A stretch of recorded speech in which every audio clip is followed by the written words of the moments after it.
எங்கள் விஜயன் பிரச்சாரத்துக்கு இடம் தரக்கூடாது, மைக் தரக்கூடாது, மைதானம் தரக்கூடாதுன்னு சொல்லி இவ்வளோ சதி பண்றாங்களே, அவங்கள பார்த்து நான் ஒண்ணு கேட்கிறேன். ஏன் இவ்வளோ பயம்? எங்க விஜயண்ணா பார்த்து ஏன் இவ்வளோ பயம்னு கேட்கிறேன். ஒரு மனிதன் மக்களிடம் பேச வந்தாலே உங்க நாற்காலி எல்லாம் குலுங்குது. அதனாலதான் எங்க விஜயண்ணா வரவிடாம எல்லாரும் தடுத்துக்கிட்டு இருக்கீங்க. அவர் பிரச்சாரத்துக்கு ஒரு தலைவன் மக்களிடம் சந்திக்க வந்தாலே உங்களோட அரசியல் அடித்தளம் எல்லாம் அதிருது.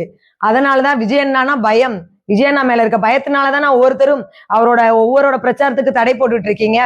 ஏங்க, ஒருத்தர் பிரச்சாரம் பண்றதுக்கு அனுமதி வாங்கின ஒரு நாள் நைட்டுக்குள்ள பள்ளம் தோண்டி அந்த இடத்துல பிரச்சாரம் பண்ண முடியாதுன்னு சொல்லிட்டு விஜயண்ணாவுக்கு தடை போடுறீங்க. இது மாதிரி எத்தனை தடைகள் போட்டுட்டே இருப்பீங்க.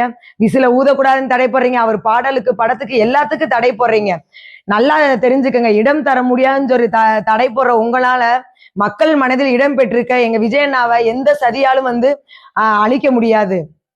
ஒரு விஷயம் நல்லா நினைவில் வச்சுக்கங்க, சூரியனை கையால் மறைக்க முடியாது. அதே மாதிரிதான் எங்க விஜயண்ணா மேல மக்கள் வச்சிருக்க நம்பிக்கை யாராலும் அழிக்க முடியாது.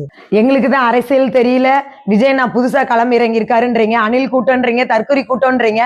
அணில் கூட்டத்தை தற்கொலை கூட்டத்தையும் பார்த்து எதுக்கு பயப்படுறீங்க? மத்த கட்சிக்கு நீங்க பிரச்சாரம் பண்றதுக்கு கொடுக்குற மாதிரி எங்களுக்கு இடம் கொடுங்க. நீங்க இடம் கொடுக்க முடியாது, மைதானம் கொடுக்க முடியாதுன்றீங்க, மேடை கொடுக்க முடியாதுன்னு சொல்றீங்க. மேடை இல்லையா? ஒவ்வொரு மனிதர்களும் எங்க தெருவை மேடையாக்கி எங்க விஜயண்ணாக்காக நாங்க பிரச்சாரம் பண்ணுவோம். நல்லவங்களை கடவுள் ரொம்ப சோதிப்பாருன்னு சொல்றாங்க. எங்க விஜயண்ணா நல்லவர், ஆனா கடவுள் சோதிக்கல, சில தீய சக்திகள் தான் சோதிச்சுக்கிட்டு இருக்காங்க.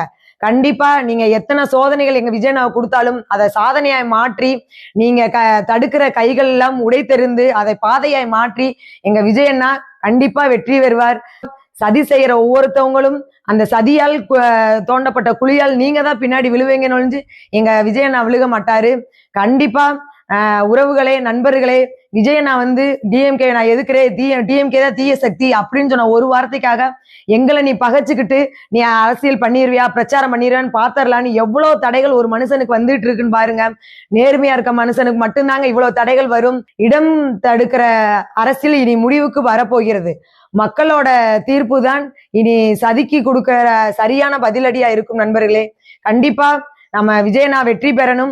எத்தனையோ கட்சிக்கு பிரச்சாரம் பண்றதுக்கு இடம் கொடுக்கறவங்க நம்ம விஜயண்ணாவுக்கு இவ்வளவு எதிர்ப்பு தெரிவிக்கிறானா, அதிகாரத்திலையும் தலைக்கணத்திலையும் இருக்கவங்க எல்லாம் என்ன சாதிக்க முடியும், என்னென்ன பண்ணனா நம்மளை ஒழிக்க முடியும்னு நினைக்கிறவங்க முன்னாடி நம்ம சாதிச்சு காட்டணும். விஜயண்ணா பயந்து அரசியலுக்கு வரல, மாற்றத்திற்காக அரசியல் வந்திருக்காரு. தமிழக வெற்றி கழகத்தை தேர்வு செய்வோம். விசில் சின்னத்தில் வாக்களித்து மிகப்பெரிய வெற்றி பெற வைக்கணும்.